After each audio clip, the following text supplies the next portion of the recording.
I have seen a lot in my 40 years on this bench. I have watched the rich walk in like they own the room. I have watched the powerful try to use their title as a shield. But what walked into my courtroom on the morning of November 14th at exactly 10:30 a.m. was something I had never seen before. A 32-year-old man who shoved a 71-year-old Vietnam veteran to the ground in broad daylight and then stood before me, arms crossed, with a smirk on his face that told me he expected to walk right back out. And somewhere in the back of that courtroom, sitting in civilian clothes, was his father, a man with a badge, a reputation, and 35 years of service. And what that father did next made the entire courtroom go completely silent. If you think you know how this ends, trust me, you don't.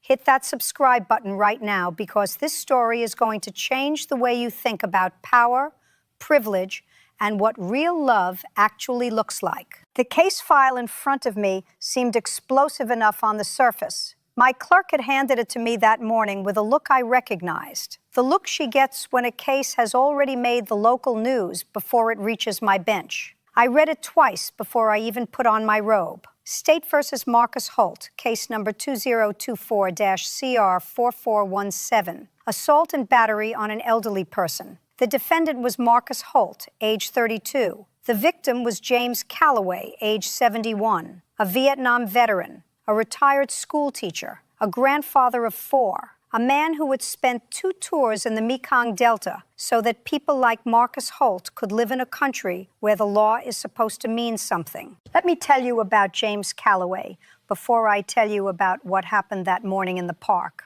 Because in cases like this, it matters who the victim is. Not because some victims deserve more justice than others. Every human being deserves equal protection under the law. But because the full weight of what was done to James Calloway cannot be understood without understanding the life that was risked. James enlisted in 1971 at 18 years old. He served with the 101st Airborne Division, 2 full tours, came home with a Purple Heart and a limp in his left leg that never went away.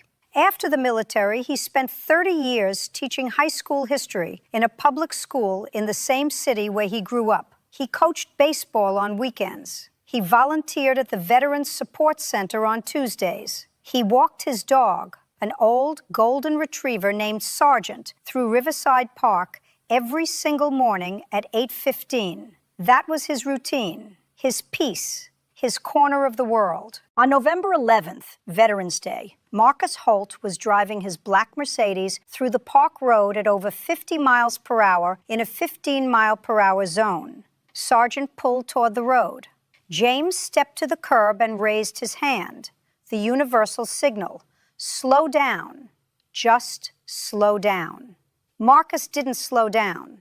He stopped. He put the car in park, stepped out onto the pavement, walked straight to James Calloway, and shoved that 71-year-old man so hard he hit the ground and didn't get back up on his own.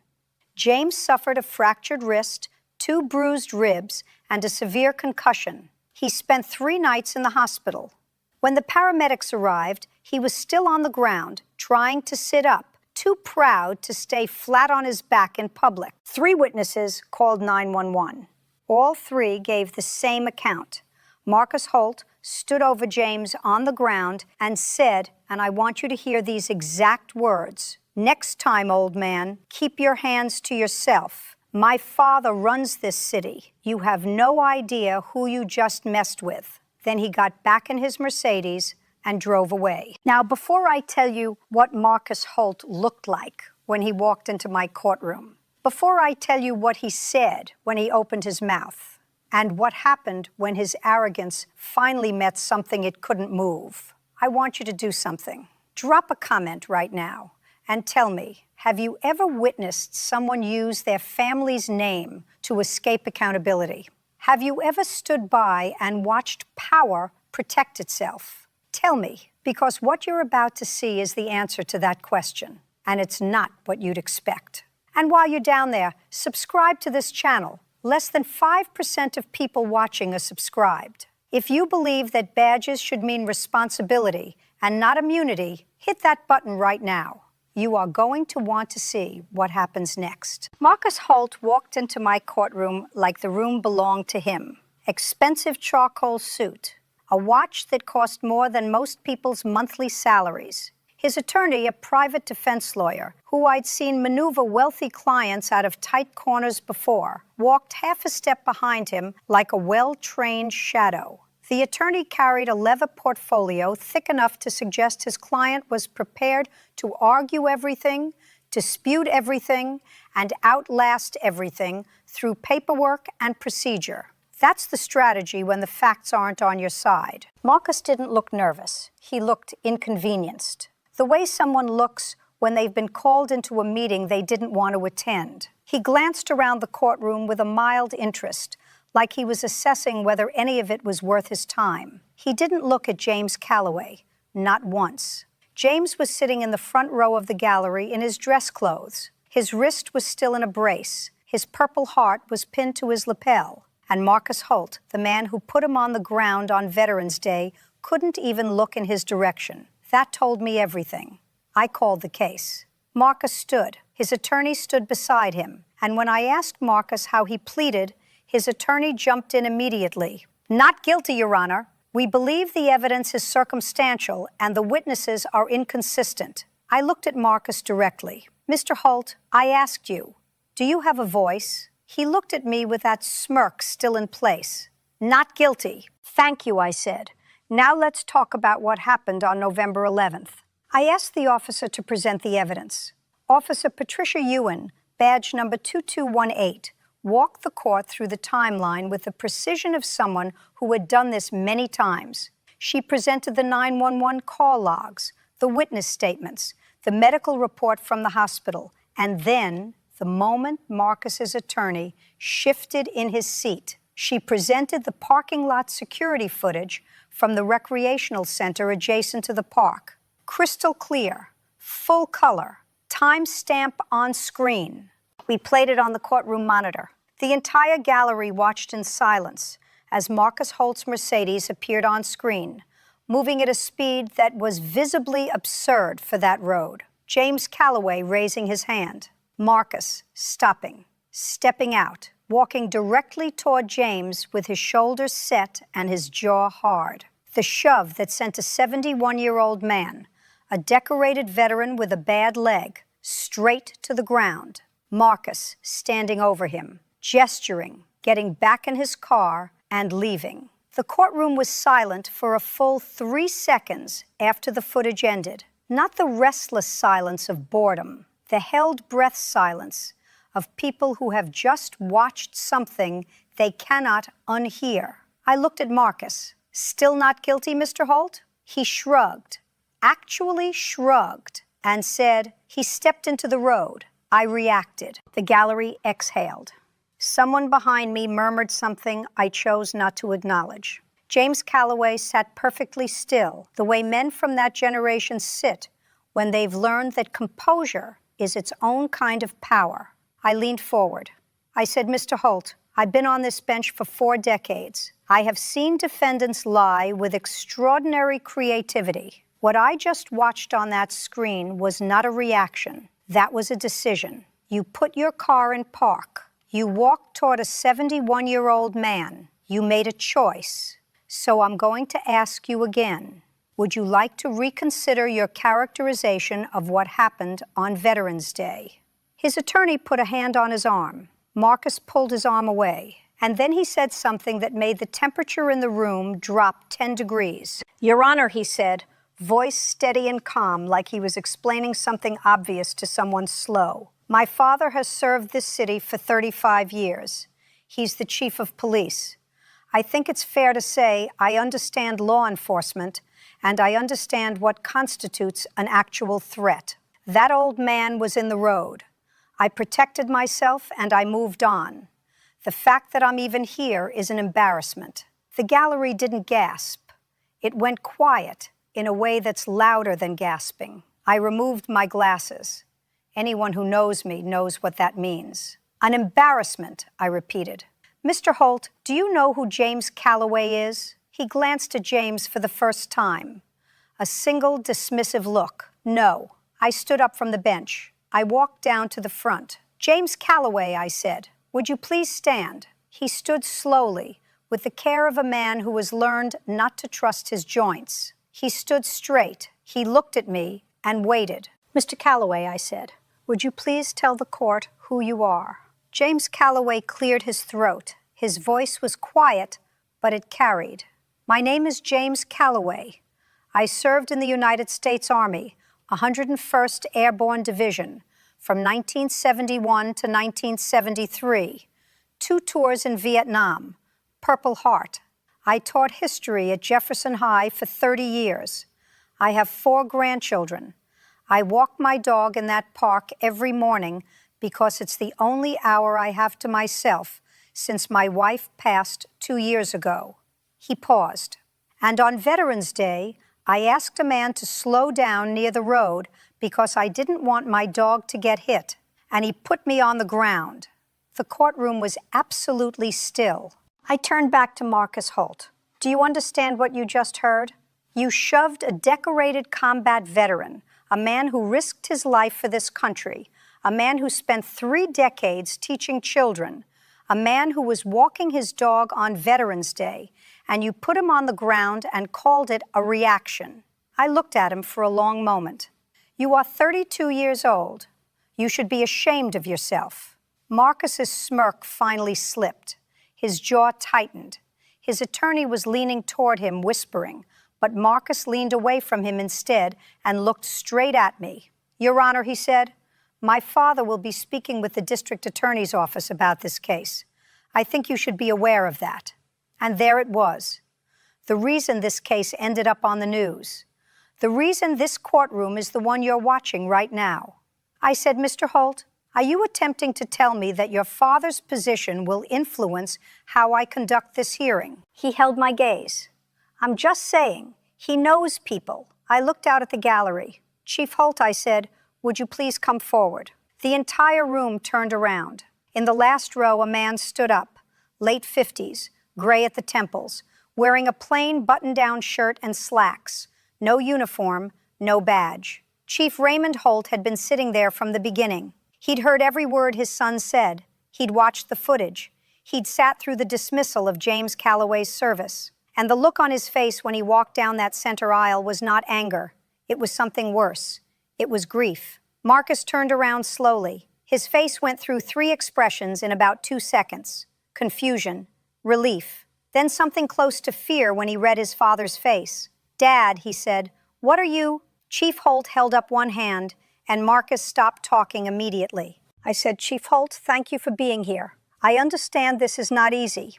I paused. Your son has told this court on multiple occasions that your position and your relationships will influence the outcome of this case. I'd like to give you an opportunity to speak to that directly. Chief Raymond Holt stood at attention. When he spoke, his voice was steady, but I could hear what it was costing him to keep it that way. Your Honor, he said, my son is wrong. He has always been wrong about that. I have spent 35 years serving this city. I have put people in handcuffs who wore the same badge I wear. I have built a career on the idea that no one is above the law, and that includes my family. He stopped. He looked at Marcus. That includes you. Marcus opened his mouth. Marcus. One word. It worked. Chief Holt turned back to me. I watched the footage this morning before I came here, Your Honor. I've read the medical report.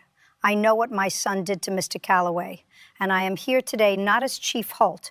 I'm here as a father who failed to teach his son the most important lesson I know, that a badge, whether it's mine or the idea of mine, is not a shield from consequences. It's a responsibility to uphold them. His voice cracked on the last sentence. He pulled it back. I'm asking you, he continued, to give this man the full weight of what the law provides. Don't reduce it because of my name. Don't adjust it because of my years of service. James Calloway served this country. He spent 30 years educating children in this city. And on Veterans Day, my son put him on the ground and drove away. That deserves a real consequence. He paused, and what he said next I will carry with me until the day I retire. If anything, I'm asking you to be harder on him than you would be otherwise, because he needs to understand that my position has never been his to use, and today is the day he learns that. Marcus looked like someone had taken the floor out from under him. He was 32 years old, standing in a courtroom in his expensive suit, and for the first time in his life, the name wasn't going to work. He turned to his father. His voice was very small. "Dad." Chief Holt looked at his son. "Marcus, be quiet. Listen." I've been on this bench a long time. I have seen 1,000 shades of human nature. But a father standing in open court and asking me to hold his own son fully accountable, that is something I had never seen before. I have seen fathers beg me to go easy. I have seen fathers who shook their heads and walked out of the room. I have seen fathers who didn't come at all, but I had never seen a father walk to the front of a courtroom, look at the damage his son had done, and say, "Give him everything the law allows." And I want you to understand what it takes to do that. That man loved his son. You could see it in the way his voice cracked on certain words. You could see it in the way he looked at Marcus when Marcus stopped talking. But he loved justice more. He loved James Calloway's right to walk his dog in the park without being put on the ground more. He loved the 35 years he had spent building something honest more than he loved the 10 seconds it would take to let his name do the dirty work. That is what integrity actually costs. I looked at James Calloway still sitting quietly in the front row. "Mr. Calloway," I said, "do you want to address the court?" He stood again. He put his good hand on the rail. "Your Honor," he said, "I don't want revenge. I want this young man to understand that the people around him, the strangers in the park, the teachers who taught him, the veterans who walk the same streets he drives through, we all deserve to be treated like we're worth something. I came here today because I believe the law still means something, and because I want my grandchildren to live in a world where it does." The room was silent for a long moment after he sat back down. Then I turned to Marcus Holt, and I gave him the sentence. "Marcus Holt," I said, "on the charge of assault and battery on an elderly person, I find you guilty. Your actions on November 11th were not a reaction, they were a decision, and that decision put a decorated veteran in the hospital for 3 nights.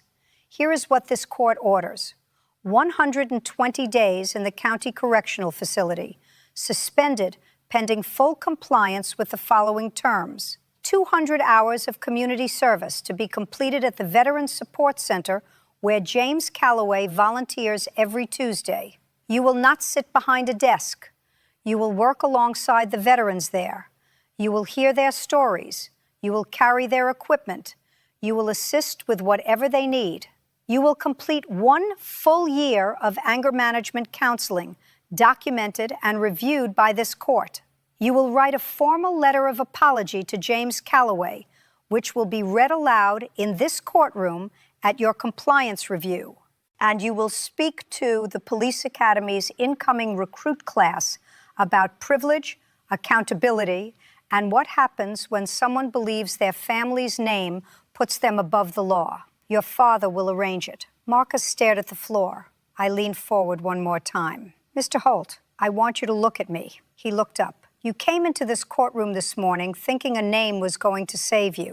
Your father just proved that names don't save anyone. Service does. Character does. The choices you make when no one's watching, or when everyone's watching, and you do the right thing anyway. Look at your father. That is the kind of man a name is supposed to stand for. Start working on becoming that." As the bailiff moved to process the paperwork, Chief Holt walked across the room to James Calloway. He extended his hand. James looked at it for a moment, just a moment, then shook it. The chief said something I couldn't fully hear from the bench, but James nodded slowly, and I saw just the beginning of something that might, someday, become forgiveness. Not for Marcus, for the situation, for the fact that a good man had to spend Veterans Day on the ground because someone never learned that a name is not a license. Marcus watched his father from across the room. He was crying, not the performance of crying, the kind defendants sometimes produce when they realize the sentence is real. The real kind. The kind that comes from finally understanding something you should have understood a long time ago. He was 32 years old, and for the first time in his life, the scaffolding had come down. The name, the connections, the assumption that consequence was something that happened to other people. All of it was gone, and what was left was just a man who would hurt someone who didn't deserve to be hurt, standing in a courtroom where his father had just chosen justice over him. That is a hard thing to watch. I'm not going to pretend otherwise. I don't enjoy this part of the job. I never have, but I believe in it. I've sat on this bench for 4 decades. I've seen the best and worst of what people are capable of. But what I watched Chief Holt do that morning, stand up in open court in front of his son, in front of cameras, and choose justice over protection, that is the standard. That is what wearing a badge is supposed to mean. 6 months later, Marcus Holt completed his first 100 hours at the Veterans Support Center. His supervisor there, a woman named Carol Devins, who had been running that center for 18 years, filed a report with the court. She wrote that in the beginning, he showed up with the posture of someone who thought he was better than the room. He stood near the door. He answered questions with as few words as possible. He did the minimum of what was asked and nothing more. By week 4, something shifted. She wasn't sure what caused it. Maybe a specific conversation, maybe just the accumulated weight of being around men who had given everything and received very little in return. But he started staying an extra hour each Tuesday to sit with veterans who had no family visitors. He started arriving early. He started learning names. By month 3, he knew every man in that center, by name, by branch, by the year they served. He remembered who liked their coffee with 2 sugars. He remembered which men needed help with their paperwork and which men just needed someone to sit quietly beside them. Carol Devins wrote, "I don't know what happened to this young man in a courtroom, but whatever it was, it worked." James Calloway wrote me a letter. He said Marcus came to find him on a Tuesday afternoon. They sat on a bench outside the center. Marcus apologized. Not the lawyer's version, not the performance, the real thing. James said it took Marcus about 15 minutes to get through it because he kept stopping, and James let him stop. And then he told Marcus about Vietnam, about what it feels like to come home to a country that wasn't sure it wanted you back, about learning to find your peace in small things, a morning walk, a good dog, a park you know by heart. James wrote at the end of his letter, "I think that young man is going to be all right. I think his father's choice that day was the best thing that ever happened to him. And I think my dog would have liked him." I will never forget that sentence. I will never forget Chief Holt walking down that center aisle, or James Calloway standing with his brace and his Purple Heart and his quiet voice that carried across a silent room. I will never forget that the law, when it's applied with both firmness and dignity, can do something a prison sentence alone never could. It can change someone. It doesn't always. I want to be honest about that. Not every Marcus Holt becomes the person who stays late to sit with veterans. Some of them leave the courtroom and go right back to who they were. But some of them don't. And that possibility, that a single decision, a single moment of real accountability can redirect a life, is why I still put this robe on every morning. My father came to this country with nothing. He worked construction. He used to say that the law is the great equalizer, the one place where a man with no money and a man with every advantage in the world stand on the same ground. He believed that. I have spent my career trying to make that true, not just as a principle, but as a practice. And cases like this one remind me that it is possible. that when a father chooses honor over protection, when a veteran stands quietly with a brace on his wrist and speaks with grace instead of anger, when a young man who thought he was untouchable finally sits with the weight of what he did, the law can be what it's supposed to be. That is the lesson here. Not the dramatic moment when Chief Holt walked down that aisle, not the sentence, not even the footage.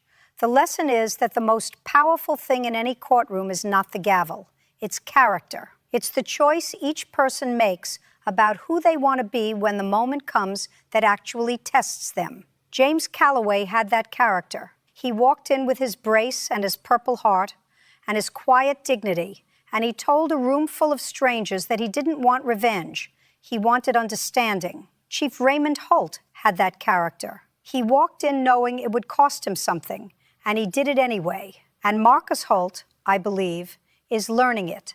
Late, painfully, but learning it. That is enough. In my experience, that is everything. Thank you for watching this story to the end. If you believe that no one is above the law, not the wealthy, not the connected, not the children of people in power, then hit that like button right now. Subscribe to this channel, because these are the stories that need to be told, that need to be heard, that need to be shared with the people in your life who still believe in accountability. And leave me a comment telling me, what would you have done if you were sitting in that gallery the morning Chief Holt walked down that aisle? What would you have done if Marcus had been your son? Because I genuinely want to know. Justice is not just what happens in a courtroom. It is the choice every one of us makes when someone we love does something wrong, when someone we know uses power they shouldn't have, when we have a chance to stand up or to look away. Choose wisely. Every single time. Choose wisely.